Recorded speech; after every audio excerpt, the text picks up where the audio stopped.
Alright, it's time to talk about the Heavy class in patch 7.2 of Space Marine 2, and what I think is currently his best build, the Multimelta. The Heavy is pretty much a damage-dealing gun of destruction that is a walking turret, and you pretty much just never stop shooting your gun.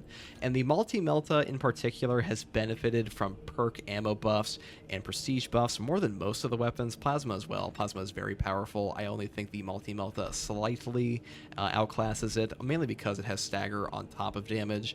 And really, with the Multimelta, you never run out of ammo if you're using Elite Restoration. Killing a Majora's level or higher enemy restores 10% of your maximum ammo reserve, and this in conjunction with your auxiliary reload prestige perk, melee kills of extremis level or higher enemies restore your primary weapon's ammo by 1 magazine, and multi-kill for killing 5 or more enemies with 1 shot from a multi-melta restores ammo by 1. This all goes together to give you infinite ammo, and you pretty much never stop shooting, even the rate of fire variant, which I think is the best version, because you really don't need range as much on this, and you really don't need ammo at all anymore.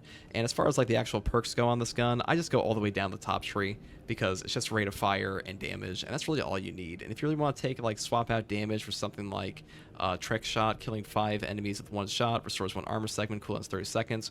Armor is really valuable in this game, especially against melee enemies, mainly because the way armor functions in Space Marine 2, as long as you have any amount of armor, the next hit from like a melee enemy will do 0 damage to you. So like a Lictor, a Ravener, doesn't matter, as long as it's like a singular hit, it will do 0 damage to you as long as you have armor. And that same thing goes for like Majoras. The only thing it won't help you with things like restoration for ammo, for armor restoration, is that like a Zoanthrope beam will still go through your armor into your HP, but as long as it's melee, you will be okay.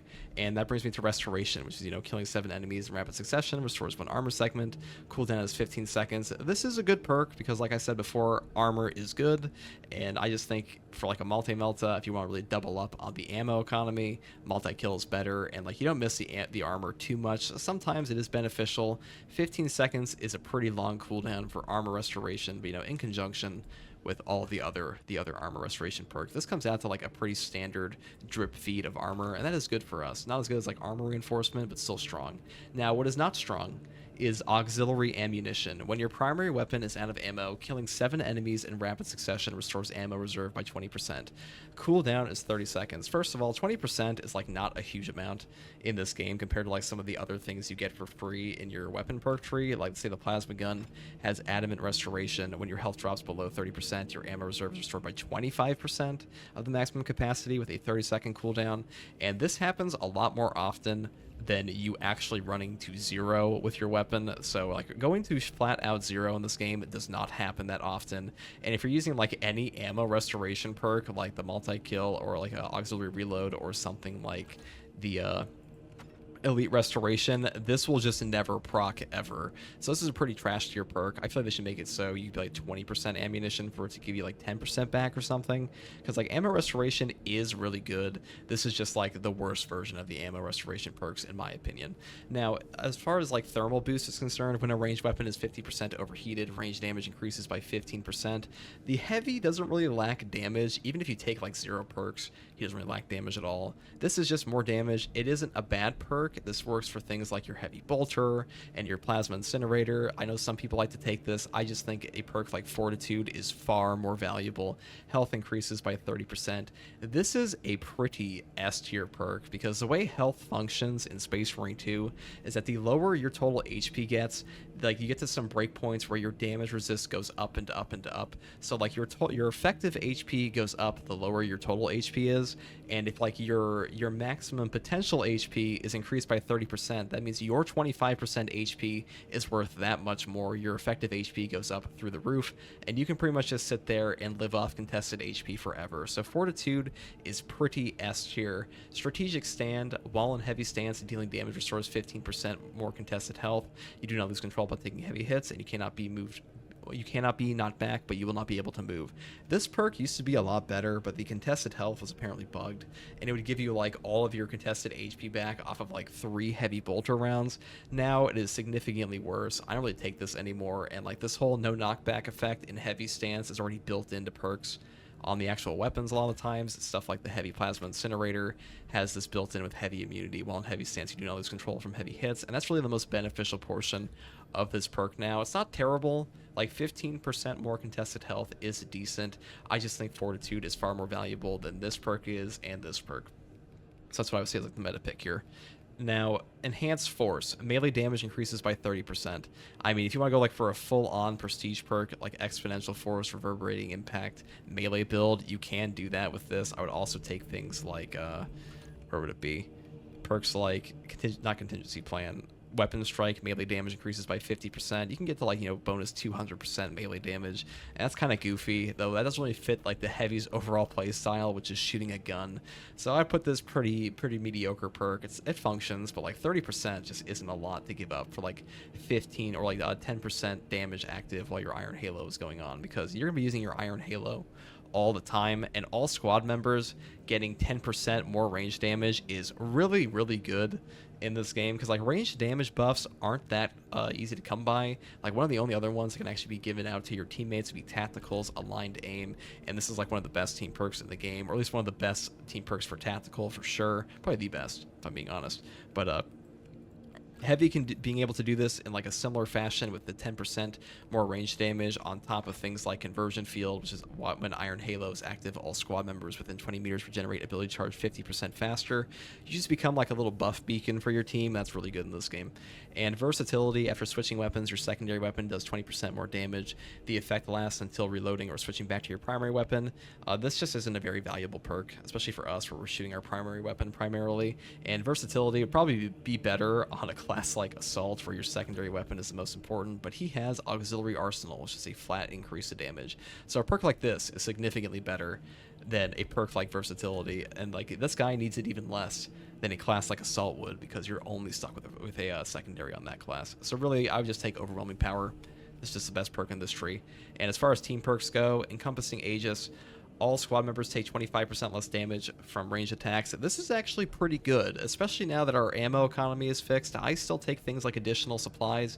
Ammo capacity for all squad members' primary weapons increases by 25%. More ammo is really good for us, but taking 25% less damage from all range attacks across our whole team, that is a huge chunk of damage. Even though like the damage resistance in this game is multiplicative, that is still a pretty hefty chunk. You definitely notice this damage reduction, and you can definitely take this over additional supplies, because if you're playing in a team, you're probably not going to run out of ammo that much anyways. Though solo, I do still like to actually take the additional supplies. And Bonds of Brotherhood, reviving a squad member restores them to full health. This is not a bad perk, and this can definitely help a lot if like people are newer to absolute difficulty, or you're playing with like some people that are struggling a little bit more. This can help them get out of some tricky situations a little bit more easily once you get revived, because like most people will like waste a bunch of stims or something, or like you don't have invigorating icon on your team.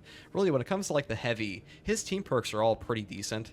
Like he's one of the only classes that actually has like a real choice here, so you can really use whatever you want. Personally, I'm taking additional supplies for this build. I think Encompassing Aegis is the second best tier, or like, you know, the equivalent tier to additional supplies, and Bonds of Brotherhood is probably the worst and like pretty useless if like you know how to play properly with like a good team. But if you're playing with like people that are struggling, this is definitely useful.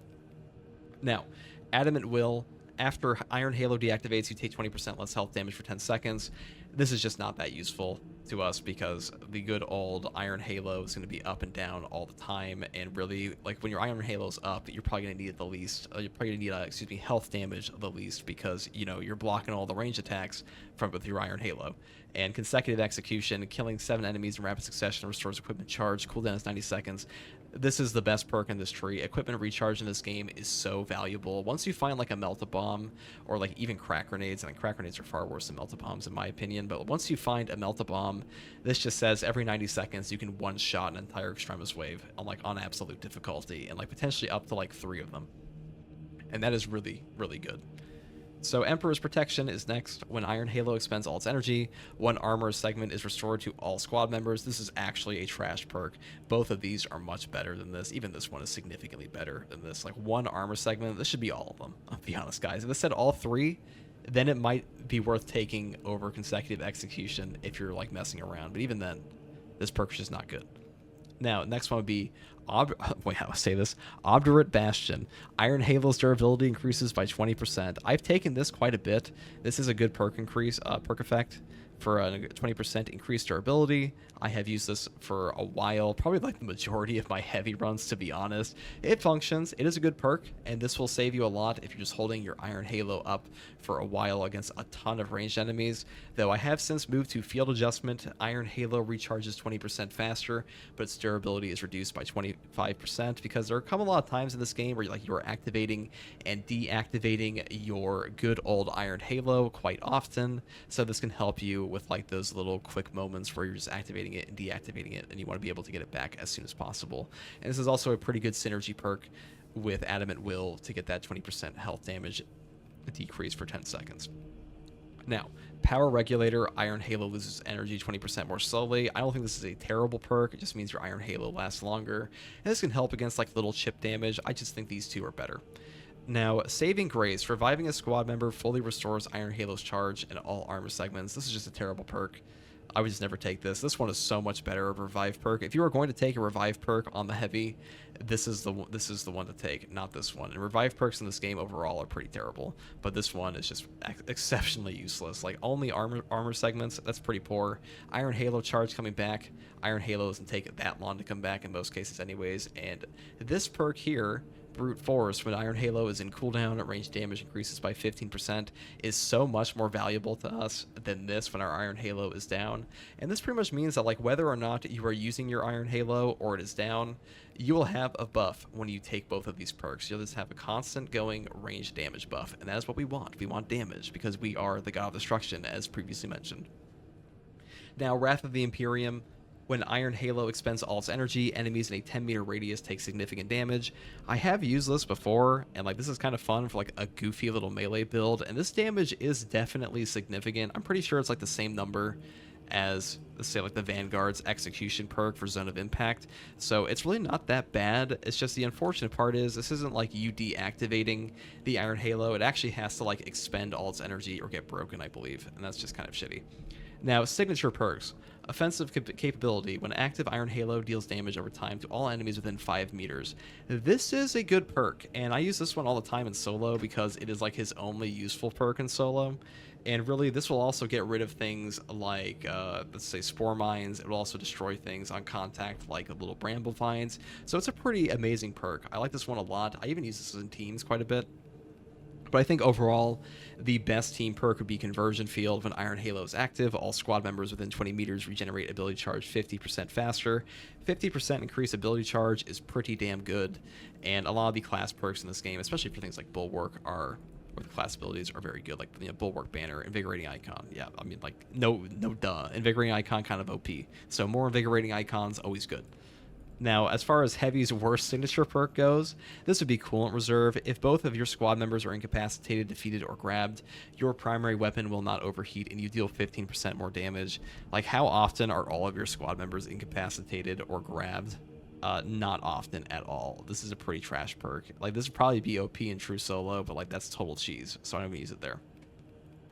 Now, let's talk about the prestige perks real quick. I have talked about these previously. My opinion on them has changed a little bit, mainly because I have swapped over to taking Reverberating Impact over Duelist a little bit more, because when it comes to like the base game, perfect block windows and perfect parry windows are good, especially with the perfect block window increase. It's very good for block weapons, but this does not help the startup of your balanced parry window, and it will help you catch yourself out of some frame traps.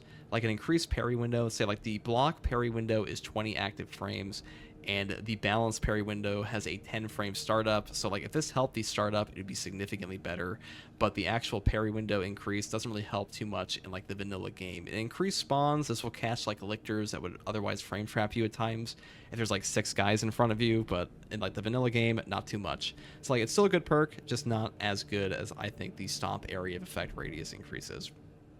This is very good. I think this is far better than the melee damage increase. And Auxiliary Reload, this is pretty mandatory. Melee kills of extremis level or higher enemies restore your primary weapon's ammo by 1 magazine. This is a god tier perk. This just lets you, this actually scales exceptionally high into higher difficulties. The more extremis there are, the more ammunition you get back. This also counts, I believe, for executions. Not I believe, it 100% counts for executions, not for gunstrikes though. And Conviction, when your armor is fully depleted, you take 25% less health damage for 10 seconds. This is an amazing perk because it says when your armor is gone and you start taking health damage, you take less. And like that's when you want to be taking less health damage the most. And 10 seconds is a long active time in this game. Half the time you can get your armor back before this even runs out. Excellent perk, awesome stuff, love this. Now, Indomitable Spirit. While performing a gun strike, you do not lose control upon taking heavy hits, and you cannot be knocked back. This is a really good perk on our class because it pretty much means whenever you gun strike, you will just not be interrupted. And Sword Warriors are like your greatest doom on this class because their little bone swords are kind of OP. Maybe I'll make a whole video on them one day, but like Bone Sword Warriors on the Tyranids in particular are like the most overtuned enemy in this game, especially when they go enraged. So not getting knocked over by them in your gun strike when like you're parrying them, because we are stuck parrying. There is no block option on this guy. So this is very good, in my opinion. So what I would take here would be like Auxiliary Reload, Conviction, Reverberating Impact, and Indomitable Spirit. And that'd be like my perk choice for this guy. And now as far as his weapon goes, for secondaries, I would say Heavy Bolt Pistol is over Plasma. Plasma has a negative synergy with the Heavy, unfortunately, in that your gun strike has an AoE on the Plasma Pistol, and Plasma will take down your Iron Halo if you gun strike them too close. And that's really, really lame, but that's unfortunately where it's at. And as far as perks go for this, it's pretty standard. Just go for straight damage and headshot damage. Heavy Bolt Pistol has great ammo economy. And Heavy Bolt Pistol also lets you handle the Zoanthropes so easily now on this class, especially since it benefits from like the damage buffs you get from your secondary, from your Iron Halo. So pretty much just take Heavy Bolt Pistol and Multimelta. This thing will just slap. So that's my opinion on the best build for Heavy in patch 7.2. I really do think the Multimelta really is just that busted, though you could definitely argue that the Heavy Plasma is equivalent or even better. And as far as his other two guns are concerned, with the Heavy Bolter and Heavy Bolt Rifle, these are still both very good and totally viable. I just think these two are better. But let me know what you guys like using in the comments below, because, you know, I'm not the arbiter of this game. You know, it's just my opinion on this stuff. And if you like using something else, you know, you're always free to. And I'm just here to try to give you my opinion on what I think is best in my time played. Anyways, guys, if you like content like this, subscribe for more. I also want to say thank you to all my channel members that help support the channel and help me grow. Your support is much appreciated. And as always, take it easy, guys. Peace.